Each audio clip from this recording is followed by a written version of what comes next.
What is going on, everybody? Tech Enthusiast here, and this is a speed test comparison between the OnePlus 7T Pro against the Redmi K20 Pro.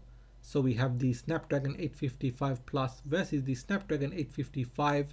Both of the phones have 8GB of RAM, a clean version of Android versus a heavily skinned version of Android.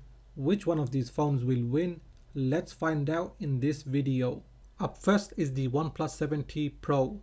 It has a Quad HD AMOLED display, it's on Android 10, it has the Snapdragon 855 Plus CPU and the Adreno 640 GPU and 8GB of RAM. Then we have the Redmi K20 Pro. It has a 1080p AMOLED display, it's on Android 10, it has the Snapdragon 855 CPU and the Adreno 640 GPU and 8GB of RAM. Just before starting the test, you can see there are no apps and games running in the background.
In round 1, the OnePlus 7T Pro wins by 8 points. Moving on to round 2, the RAM management. Here you can see all of the apps and games are running in the background.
So at the end of round 2, the Redmi K20 Pro wins by 1 point. So that is the end of this speed test comparison, and here is a recap of the scores. In round 1, the OnePlus 7T Pro won by a massive 8 points. In round 2, the K20 Pro won by 1 point. Now the main difference here I think is because of the Snapdragon 855 Plus CPU, and the MIUI 11 ROM still needs optimization. As for the price difference, the K20 Pro can be had way less than the OnePlus 7T Pro, but if you go for the lower end models such as with 64GB of ROM and 6GB of RAM, then you can have it for less than half the price of the OnePlus 7T Pro. As for which one is the better phone, personally I believe that is the OnePlus 7T Pro. It has the newer Snapdragon 855 Plus CPU, it has a better Quad HD AMOLED display with 90Hz refresh rate, slightly bigger battery, stereo speakers, 30-watt charger included, UFS 3.0, USB 3.1 and Oxygen OS, which is arguably the best software experience. As for the K20 Pro, it is still an excellent phone for the money, but it doesn't compare to the OnePlus 7T Pro as it has a inferior display, mono speakers, the 27-watt charger is not included, it has the slower UFS 2.1 and USB 2.0, however it does have a headphone jack and MIUI ROM, which you will either like or hate. So what did you think of this comparison video? Do you own or plan to buy either of these phones? Do let me know in the comment section. Now if you have enjoyed this video, give it a thumbs up. If you are new here, then please do consider subscribing as I have more videos coming up. So make sure you hit that bell icon so you get notified as soon as I release my videos. Please do follow me on Twitter and Instagram, and like always, thanks for watching, and I will catch up with you in the next video.